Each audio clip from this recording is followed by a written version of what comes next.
If you've been watching for a while, you may recognize this model. This is Kathy. You can find her socials below, and I finally got a chance to shoot with her one-on-one. Now less talk, more action. Let's do it.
I appreciate it if you made it this far. This will be the first official, not that you haven't seen this before, in the bikini shoot video, only I did it separate. I'm going to start adding these follow-up segments to the end of my photo shoots. That way, for the people that want to know a little bit more about the method behind the madness, or to maybe just catch some things that maybe you missed. Just kind of a general discussion about the photo shoot and some interesting points. So we're going to start seeing these at the end of my shoots if it's your thing. So if you saw the YouTube short where I was on a rant about Nikon's 2.1 firmware for the Z9, This is that shoot that I was talking about. I had many more images, and I was totally relying on the eye tracking to do as good as it did in the bikini shoot that you've already seen. If you haven't, go check that one out after this video. It did really, really well. Well, something is different. I don't know if it's a widespread problem or if it's just something unique to me, but it was really frustrating. But I had to throw that in there first. Now I want to talk about some of the images. Now, if you roll back the video, you can see how I'm real specific on how I'm having her hand on the rock and the shape of it. And that's because you get a lot of bones and veins and things that come out whenever you take on like a grip of something. And I just think it adds a little bit of pixel peeping interest, right? So if you were to really study the photo, then you can really kind of notice these things. And I just think it's a little bit more interesting. And also with the forward lean, it tends to bring out some detail in collarbones. And Kathy happens to have great collarbones, and so it does pull them out, just like you can see. Also, as far as the composition goes, I really love this composition because this won't make sense if you're not from the Wichita area. But what you see in the background here is really iconic to Wichita. It's the arch of the bridge that leads to what's called the Keeper of the Plain, which is this monument that we have. And it's really iconic. Everybody knows this arch, right? If they see it in the picture.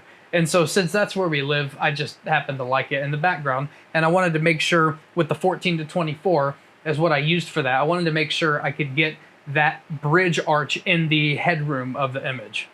In these two images, it's fairly simple.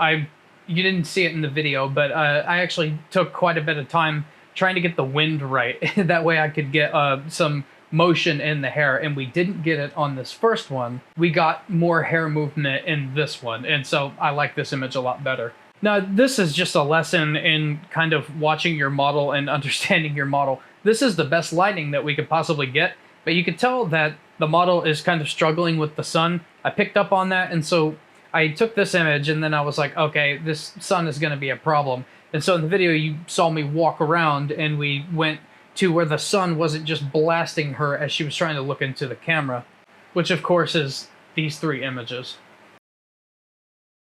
This third one, which happens to be my favorite in the set, again, because of the composition, this was very meticulous. So I wanted to get the city in the background and the background blur, and I wanted it to be enough to where you could tell that it was a city in the distance, and that is Wichita's downtown. And specifically, the pointy building that you see on the left is an iconic building in Wichita, and this won't make sense if you're not from here, but anybody from Wichita that's been here long enough will recognize that pointy building in the background. It is in every single skyline image that you see of Wichita, as is the one that kind of looks like a coffee thermos on the right. That is, I think it's New York Life or something now, but it used to be like Stelcom or whatever, but that building has been there forever.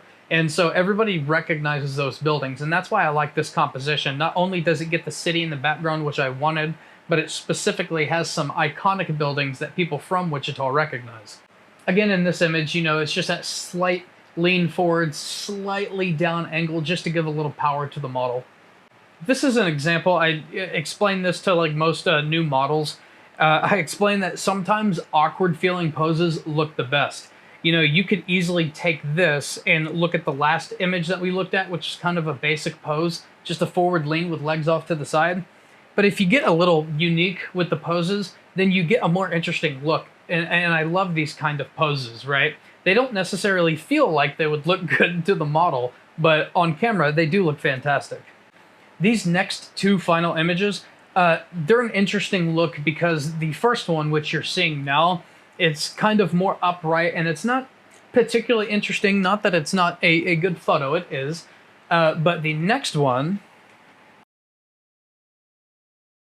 a little bit of a forward lean is all we did, and we brought interest to the collarbone. Now we have more details in there, and even a little bit of the neck here. Maybe that's the jugular, and we have a little bit in the chest. It's just more full than this previous one right here. If we look at this again, it's good composition. It's a good photo. This is leaning in like I'm here. The other one's kind of I'm here, and then you lean in, and it just gives a little bit of power, I feel. Again, I want to thank Kathy for coming out. I'm really happy that I got to shoot with her one-on-one finally, instead of just bumping into her at these anime festivals and the Comic-Cons. It's nice to work with people one-on-one that you kind of meet along the way, and I was really happy to do so. Again, check the description for her links. Also, let me know in the comments below if you like this follow-up style, if you have any interest on why I shoot things the way I do, if you like this kind of more longer form follow-up to the shoots that you see. But for now, that's a wrap of this episode of Z-Wade Photo. Make sure you check out my website and like, share, subscribe if you find this video helpful, informative, or entertaining. I'm Z-Wade, the Z-Wade, and Z-Wade Photo, and I will catch you in the next one.